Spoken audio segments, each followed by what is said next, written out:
Sige, for me mag. A chorja. My yields gralta. And I am delighted to welcome you all here today to Óráid Lucht on this afternoon. And I'm very conscious that you have travelled from many, many different parts of the country. Tigam go raibh thuras fada galóir agah agus sibh ag teacht ó cuile cearn den tír le bheith anseo linne. Má bhíle buchas Steve fad as an dua sin. The traveller community holds a key place in the story of the development of Ireland's culture and history.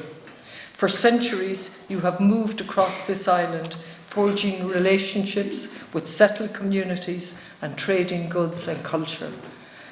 You have added a great value to our society through your distinctive traditions, skilled craftsmanship, and your deep sense of community. Ba sibse an snátha a bhí fitse fúte I cuile cuid den tír agus sibh fréimhia go dangan sa cultúr, sa cheol, sa star agus sa phobal. In recognition of the important contribution you make to Irish society, in 2017, the state formally recognised Irish travellers as a distinct ethnic group. The recognition was a joyful moment for human rights that was very much overdue and came after a very long campaign. The day itself for me was very emotional. I was in the Dáil as an independent TD for Galway West, and I remember it very, very well. Indeed, it served as an affirmation of the identity, history and culture of the traveller community and was a source of pride to all of us. I should also say I got into trouble by joking. So Senator Eileen Flynn was there and she won't thank me for mentioning this, but I said usually there's a good woman behind every good man, but in this case there's a very good man behind a good woman. So I have learned since.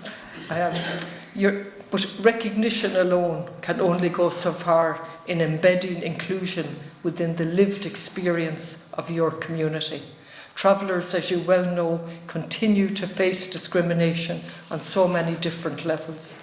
The figures are stark and speak for themselves, but I'll refer only to the latest report, Traveller Substance Use in Ireland, a national study for the Eastern Regional Traveller Health Unit and carried out by Professor Catherine Comiskey and Dr. Deborah O'Neill from Trinity College, the School of Nursing and Midwifery. And that report, which is very, very recent this year, highlights the real consequences of discrimination, including intergenerational trauma. This report, along with many that have preceded it, serve as a reflection of the systemic barriers that persist in our society and that you have to face on a daily basis. In building a truly inclusive Ireland, all of us, each and every one of us, are called to challenge that discrimination wherever we see it. We are called too, of course, to listen to those whose lived experience has too often been sidelined and ignored. Education plays a vital role, and we must teach our children. And I was unhappy with that sentence because I think we learn from our children more very often than we care to admit. But we must teach our children, just as they teach us, to respect and celebrate cultural diversity. For every young traveller child deserves to grow up in an Ireland where they can feel confident and proud in their heritage and with their heritage. An inclusive Ireland means one in which the traveller community are involved in the decision-making processes that serve you and where you are granted the same opportunities as everyone else. Caithimid mar hir a bheith fial agus fáilte do chák, caithfar meas agus orm a léirú de tradiisiún riachtanas agus cultúr an Lucht Siúil. Caithimid Lucht Siúil agus pobal sochar na tíre, oibrú le céile, nó obair a sláve céile, chun ar dír a hebrú agus a neartú ar bhealach atá cinálta chun síosach agus tuiscinach.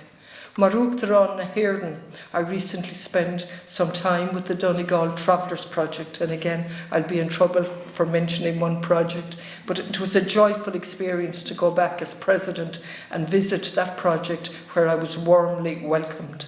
That visit provided me with the opportunity to listen to various speakers who outlined the progress made to date, and we have to acknowledge the progress made, but along with the many challenges that travellers still face.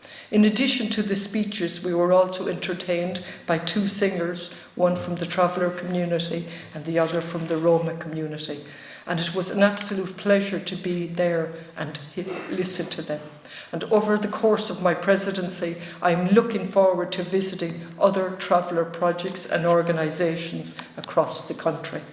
I also note that Traveller Pride Week will take place from the 18th to the 29th of May and is going to be launched tomorrow at the GPO. I can't think of a better place to launch Pride Week. From what I can see, there is a wonderful range of events planned throughout the country. Mar Uachtarán, I would like to thank the musician and activist Trish Riley for performing at today's event, and I'm really looking forward to hear her.